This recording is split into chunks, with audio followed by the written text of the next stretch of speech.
Yo lo invito a que abra su Biblia en esta tarde-noche en el Evangelio de San Mateo, en el capítulo 14, versículo número 31. Leemos la palabra del Señor en el nombre del Padre, del Hijo, bajo la unción y guianza de su Santo Espíritu.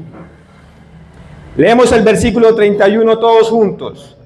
Al momento, Jesús extendió la mano, asió de él y le dijo: hombre de poca fe, ¿por qué dudaste? Cierre sus ojos un minuto y digámosle: Padre celestial que estás en el cielo, te alabamos, te honramos, te bendecimos, Señor, y te damos toda la gloria y la honra, porque solo tú eres digno de ella, Señor. Solo tú mereces la alabanza de nuestros labios. Padre, rogamos en esta hora para que tu Espíritu pueda ministrarnos a cada uno de los que estamos en este lugar, niños, jóvenes, adolescentes, adultos. Oh Padre, y que tu palabra, Señor, pueda ser impartida de forma fiel, de forma recta, Señor, de forma firme. Oh Dios de la gloria, da la elocuencia, el denuedo al predicador y abre el entendimiento de quien escucha, Señor, para que tu poderosa palabra, Dios de la gloria, pueda cambiar, Señor, la vida y el corazón de los que estamos hoy debajo, Señor, de este techo. En Cristo Jesús te honramos y te bendecimos. Amén y amén. El texto que acabamos nosotros de leer probablemente sea uno de los textos que más conocemos nosotros en la Biblia.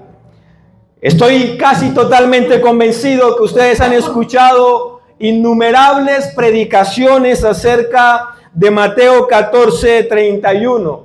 Soy totalmente convencido que muchas veces ustedes han escuchado hablar acerca de este suceso cuando Pedro le pide al Señor ir hacia él. Él ve que Jesús está caminando sobre el mar y quiere caminar sobre el mar como Jesús y le pide que si él puede ir hacia él. Jesús le dice que venga. Pero cuando Pedro empieza a caminar, de un momento a otro, Pedro se empieza a hundir y él tiene que clamar, que pedir auxilio a su Señor: sálvame. Y aquí está lo más interesante de lo que pasa en todo esto. Dice que Jesús asió de él, lo tomó de la mano y le dice dos cosas: hombre de poca fe. Y después le hace una pregunta: ¿por qué dudaste? ¿Cuál cree usted que es la mayor debilidad del ser humano? ¿Cuál es la mayor debilidad del hombre? ¿Qué creen ustedes? Madres, esposas, hijas, hijos, esposos, padres, ¿qué creen ustedes? ¿Cuál es la mayor debilidad del ser humano? La mayor debilidad del ser humano se conoce como la falta de fe o la duda. La falta de fe es la mayor debilidad que el hombre posee. Y esa falta de fe es un condicionante importantísimo que no le permite al hombre muchas veces alcanzar lo que está supuesto, programado para él poder alcanzar. Lo que pasa con Pedro y la forma en la que Jesús lo reprende es que si usted lee un poco más arriba, en ese mismo capítulo 14, ellos acaban de presenciar posiblemente uno de los actos o eventos más espectaculares en cuanto a milagros que el Señor Jesucristo hizo en la tierra. Él acaba de multiplicar unos pocos panes y unos pocos peces entre más de 5,000 hombres. Ellos acaban de presenciar eso.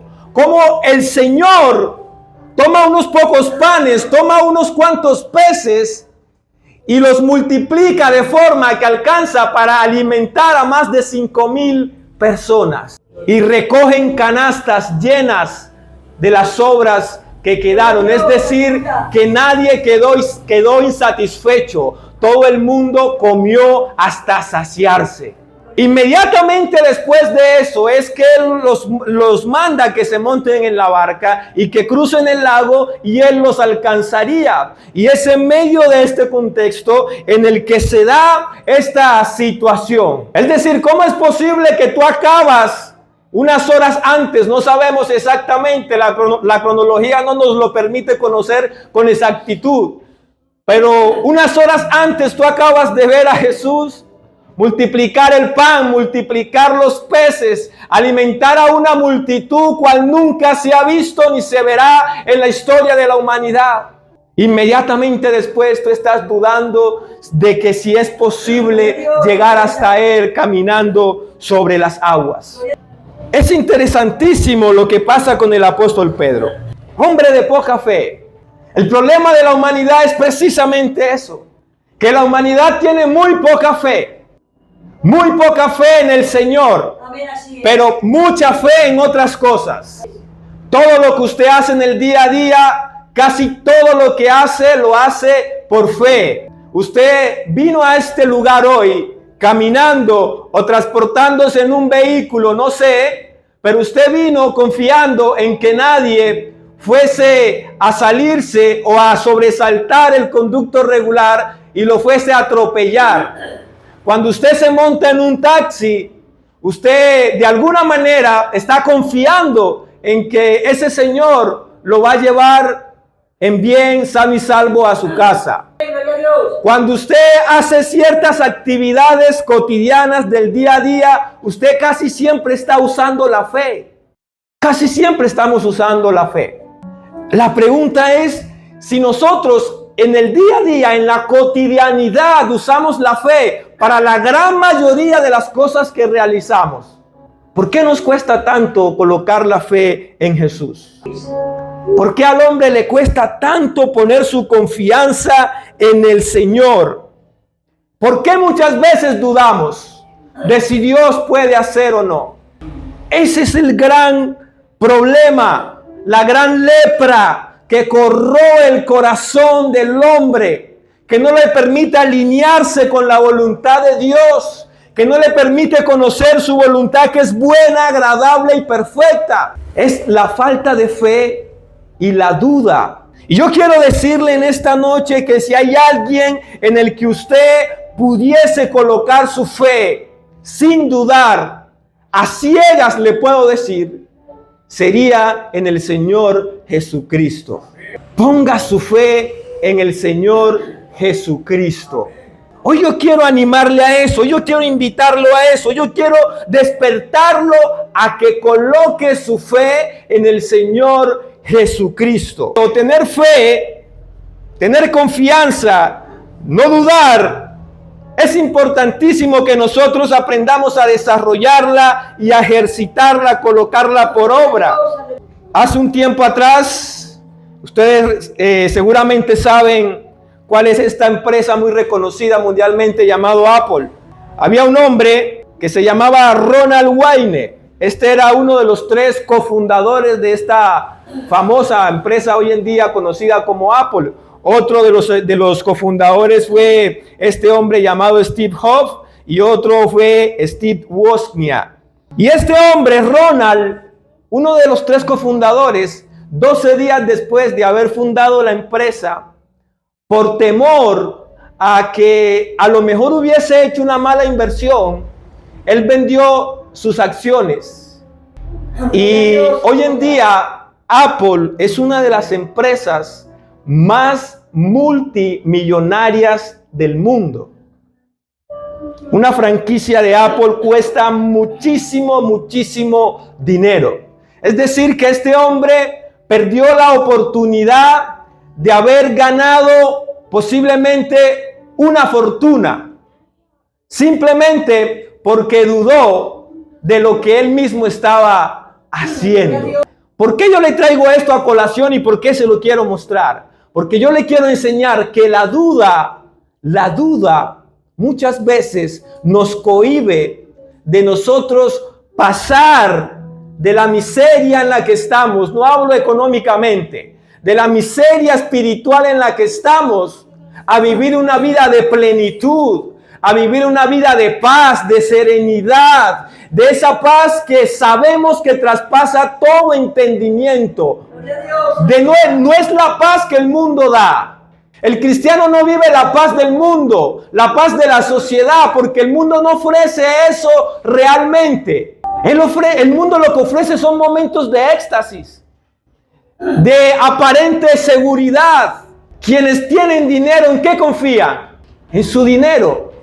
Quienes tienen riquezas confían en las riquezas. Por eso usted ve que en la gran mayoría de casos, cuando un multimillonario por alguna mala inversión o por alguna situación pierde de un momento a otro su riqueza, la probabilidad de que se quite la vida es más del 90%. No soportan haber perdido su riqueza porque toda su confianza estaba allí. Toda su felicidad estaba allí. Su corazón estaba con lo que él poseía. Y cuando lo pierde, le pierde por completo el sentido a la vida. Por eso el Señor Jesucristo dijo: mi paz os dejo, mi paz os doy. Yo no la doy como el mundo la da. La paz del Señor traspasa todo entendimiento, porque es la paz que nos hace estar serenos aún en medio de la turbulencia. Es la paz que nos hace estar confiados aún cuando veamos que la barca está a punto de romperse en el mar embravecido. Cuando Pedro empieza a caminar, él no tiene miedo. Cuando Pedro sale de la barca y da sus primeros pasos, él no tiene duda. Pero dice la Escritura que es cuando él ve a su alrededor y ve la braveza del mar, entonces él empieza a temer y a dudar, y allí es donde se empieza a hundir. El miedo y la duda hunden. El miedo y la duda arrastran hasta el fondo. El miedo y la duda castran el potencial. El miedo y la duda hacen que el hombre fracase.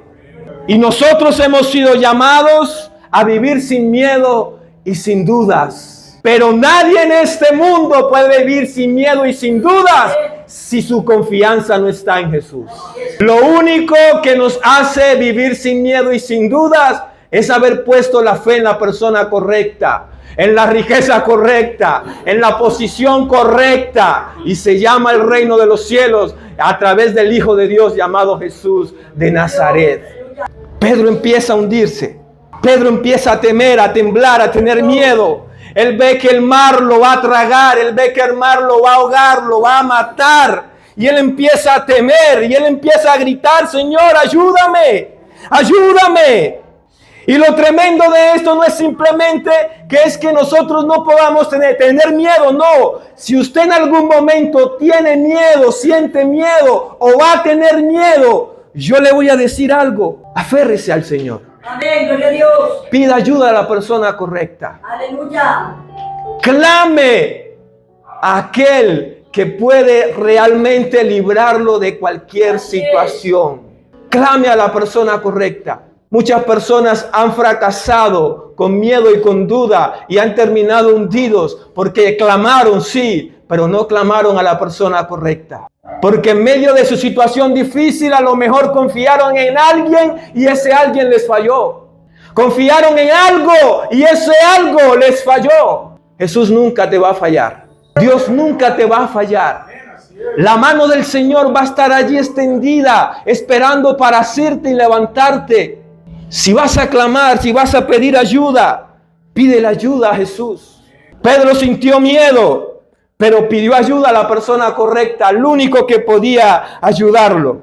Hombre de poca fe, ¿qué le quiso decir? ¿Cómo es posible que tú acabas de ver un evento en el que alimentamos a 5,000 personas, casi con nada, y ahora tú estés dudando de si yo te voy a dejar hundir viniendo hacia mí? Es que cuando usted se detiene en el texto y reflexiona un momento, la reprensión de Jesús a Pedro no es simplemente porque Pedro sienta miedo. El miedo es casi inherente al hombre. No es simplemente que él tenga miedo. Tenemos derecho a sentir miedo.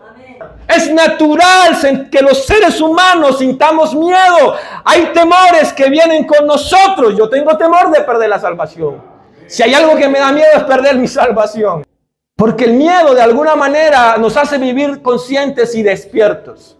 Aquel que procura caminar en santidad, caminar rectamente, es porque tiene miedo de perder su salvación. Quien no tiene miedo de perder su salvación, relájese y verá qué pasa. De manera que Jesús no le está reprendiendo el haber sentido miedo por la situación que estaba viviendo. Aparte, estaba en un contexto que cualquiera de nosotros pudiese haber sentido miedo. Jesús no le reprende que él sienta miedo. Gloria a Dios. Lo que Jesús le reprende es que él dude de que si Jesucristo le dijo ven, él lo vaya a dejar hundir. Él vaya a dejar que el mar lo desbarate. Gloria a Dios. Él vaya a dejar que el mar acabe con él. ¿Y qué nos quiere decir el Señor con eso? Si Él nos ha llamado a su casa, si Él nos ha llamado a su brazo, van a haber momentos en el que la barca se va a querer romper, van a haber momentos en el que el mar se va a embravecer, en el que el viento va a arreciar y usted va a decir me voy a acabar, no voy a poder soportar, pero si el que te ha llamado es Jesús, no dudes, Él no te va a dejar hundir, Él no te va a dejar que el mar te desbarate. Eso es lo que nos está queriendo decir. No es cualquiera el que le había dicho a Pedro, ven hacia mí. Por eso le dice, hombre de poca fe, ¿cómo se te ocurre a ti que si yo te he llamado voy a dejar que el viento te arrebate de mi mano? ¿Cómo se te ocurre a ti que si yo te he llamado voy a dejar que el diablo haga contigo lo que le dé la gana? Eso es lo que está diciendo el Señor. Y por eso yo hoy le quiero animar, le quiero instar a que usted ponga su confianza en el Señor. ¿Por qué dudaste? Había un hombre que creo que usted lo debe de conocer, especialmente los que estudian. Un hombre llamado Thomas Alva Edison. Thomas Alva Edison fue el hombre que hizo el primer prototipo de esta luz artificial que tenemos nosotros hoy acá y que hoy en día se usa en miles y millones de hogares alrededor de todo el mundo. Gracias a ese hombre es que hoy podemos hacer este culto a esta hora, gracias a esa bombilla que nos está allí alumbrando. Thomas Alva Edison fue el que hizo el primer prototipo de ese foco, de esa luminaria. Y la historia de Thomas Alva Edison es una historia que a mí personalmente me conmueve demasiado, porque es demasiado fuerte, demasiado especial. Cuando este hombre era niño, su maestro le escribe una carta a la mamá. Si usted ha leído o lea la biografía de Thomas Alva Edison, le escribe una carta a la mamá y le dice que no lo puede seguir recibiendo en la escuela, porque ese niño tiene un trastorno que no le permite aprender al ritmo de los demás niños y que definitivamente él no ve en ese niño alguien que pueda aprender algo. La carta fue tan fuerte para esta mujer que ella, cuando le lee la carta a Thomas Alva Edison, pequeñito, le cambia la connotación, de modo que él no vaya a ser destruido por lo que su maestro acaba de decir de él. Y cuando ella le lee la carta, le dice, hijo, mira, es que me acaban de escribir de la colegiatura y me dicen que ya no vas a poder volver a la escuela. ¿Por qué, mamá? Porque el maestro le ha parecido que tú eres tan inteligente que él no tiene nada más que enseñarte. Así que desde hoy yo te voy a enseñar en casa. Y este hombre con un trastorno de aprendizaje, este hombre con una enfermedad crónica, este hombre con un problema de sordera progresiva desde su infancia, este hombre que sufría de dislexia desde su niñez, gracias a las palabras de esa madre, gracias a la confianza que su mamá tuvo en él, gracias a la fe que su mamá tuvo en su hijo, fue capaz de inventar luego uno de los artefactos más importantes de la sociedad moderna, la bombilla lumínica. ¿Qué le quiero yo decir con eso? Hay momentos en el que la gente va a dudar de usted. Hay momentos en el que la gente ha dudado de usted. Hay momentos en el que la gente lo va a denigrar, en el que no va a haber ningún potencial. No hay capacidades que se puedan utilizar porque hoy en día la sociedad nos usa simplemente como mercadería. ¿Qué yo puedo aportarle a él? ¿Qué yo puedo darle a esta compañía, a esta empresa? ¿Cómo yo puedo ayudar a que ellos incrementen su patrimonio? Y si no puedo hacer nada de eso, entonces yo soy rechazado. No soy aceptado. Pero ha habido un padre que no es la mamá de Thomas Alva Edison. Ha habido un padre que no es su padre biológico, que no es su padre adoptivo. Ha habido un Padre que es el Padre de padres, el Padre de la eternidad, de los siglos, que ha visto en usted y en mí un potencial tan grande que fue capaz de pagar el precio más grande por gente tan baja como nosotros. Y ese Padre es el Padre de Jesús. Dios vio en nosotros un potencial tan grande que dio al mejor del cielo por lo peor de la tierra. Porque si usted no lo sabía, lo peor de la tierra somos nosotros. El cáncer de esta tierra es la humanidad. Nosotros hemos destruido el paraíso que Dios hizo para nosotros. Cuando Dios creó el mundo, Dios lo hizo para que el hombre tomara del mundo lo que necesitara y le devolviera al mundo lo que el mundo necesitase y pudiéramos vivir en esa armonía. Pero el hombre en su avaricia ha tomado más de lo que necesita del mundo sin devolverle prácticamente nada. Y hoy en día usted ve que tenemos recalentamiento global, estaciones totalmente fuera de su habitual gestación. Hemos desbaratado los bosques, que es lo que nos permite que hoy podamos estar respirando, inhalando aire, oxígeno. Hemos consumido por completo el mundo. Y no le estamos dando absolutamente nada.